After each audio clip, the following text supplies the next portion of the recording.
News में आपका स्वागत है। ईसा न्यूज़ लेकर आया है आपके लिए रोज़गार की खबर। रोज़गार की खबर में सबसे पहले हम देखेंगे ये वैकेंसी आई है इलाहाबाद हाई कोर्ट से। इसमें दो कैटेगरी में पोस्ट को बांटा गया है, कैटेगरी सी और कैटेगरी डी।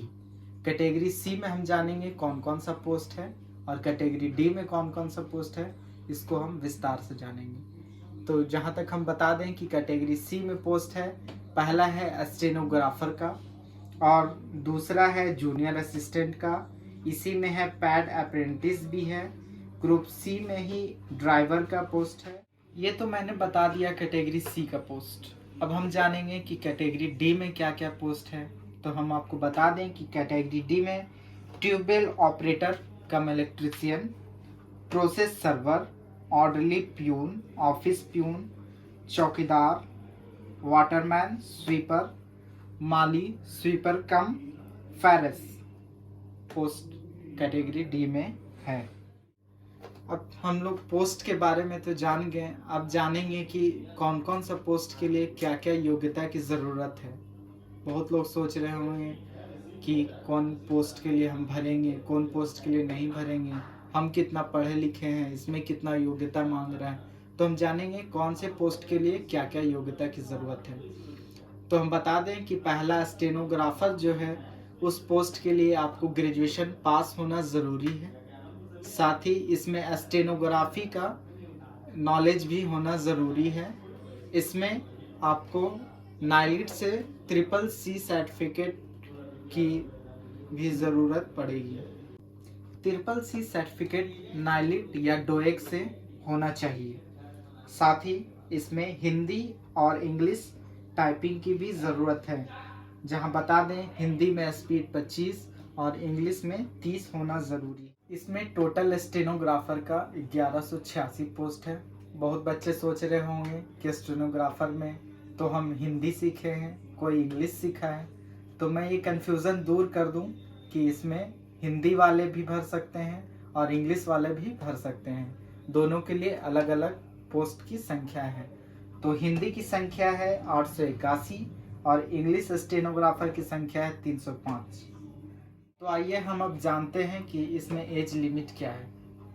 इसमें एज लिमिट 18 वर्ष से लेकर 40 वर्ष तक के उम्र का फॉर्म भर सकता है। इसमें पे स्केल 5200 से 20,200 है, जो बहुत अच्छी पे स्केल है। अब हम जानते हैं जूनियर असिस्टेंट और पैड अप्रेंटिस के बारे में। अब हम जानते हैं कि इसकी क्वालिफिकेशन क्या है। तो इसमें आपको इंटरमीडिएट पास होना ज़रूरी है। साथ ही जो मैंने बताया था कि स्टेनोग्राफर में CCC की सर्टिफिकेट चाहिए, जो नाइलिट या डोएक से होना चाहिए। तो इसमें भी इंटर के साथ CCC सर्टिफिकेट चाहिए। साथ ही इंग्लिश हिंदी टाइपिंग भी चाहिए। इंग्लिश की स्पीड 30 और हिंदी की स्पीड 25 होना चाहिए। इसमें भी उम्र सीमा 18 से 40 है और इसका भी पे स्केल 5200 से लेकर 20,200 है। कुल पोस्ट की संख्या 1021 है। अब हम जानते हैं कैटेगरी सी के लास्ट पोस्ट के बारे में। इसका लास्ट पोस्ट है ड्राइवर का। इसमें हाई स्कूल यानी कि मैट्रिक पास होना चाहिए, साथ ही ड्राइविंग लाइसेंस होना चाहिए। ड्राइवर का इसमें कुल पोस्ट 26 है। इसमें भी एज लिमिट 18 से 40 है और ग्रेड पे 5200 से 20,200 है। अब हम जानते हैं कैटेगरी डी के पोस्ट के बारे में। तो कैटेगरी डी में ट्यूबवेल ऑपरेटर कम इलेक्ट्रीशियन था, जिसमें मैट्रिक पास होना ज़रूरी है और साथ ही इसमें ITI भी पास होना ज़रूरी है। इसी में एक और पोस्ट है प्रोसेसर सर्वर की, जो प्रोसेसर सर्वर के लिए हाई स्कूल पास होना चाहिए। और इसी में प्यून, ऑफिस प्यून, फैरिस, चौकीदार, वॉचमैन, स्वीपर, माली, कुली, लिफ्टमैन सबके लिए मैट्रिक पास होना ज़रूरी है। इसी में एक और पोस्ट है स्वीपर कम फैरिस। इसके लिए क्लास 6 पास होना ज़रूरी है। ये सब की सारी पोस्ट की संख्या 1699 है और इसकी एज लिमिट 18 से 40 है। इसका ग्रेड पे 5200 से 20,200 है। बहुत लोग सोच रहे होंगे कि सीट के बारे में हमने जान लिया, उम्र सीमा जान लिया, पोस्ट के बारे में जान लिया, पोस्टों की संख्या के बारे में जान लिया, लेकिन अब इस फॉर्म भरने में पैसा कितना लग रहा है, कितना एप्लीकेशन फी लग रहा है, ये जानना बहुत ज़रूरी है।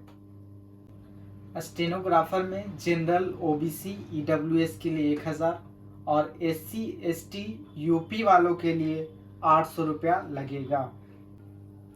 जूनियर असिस्टेंट, पैड अप्रेंटिस, ये 2 पोस्ट के लिए जनरल, ओबीसी, ईडब्ल्यूएस के लिए 850 और एससी, एसटी ऑफ यूपी के लिए 650।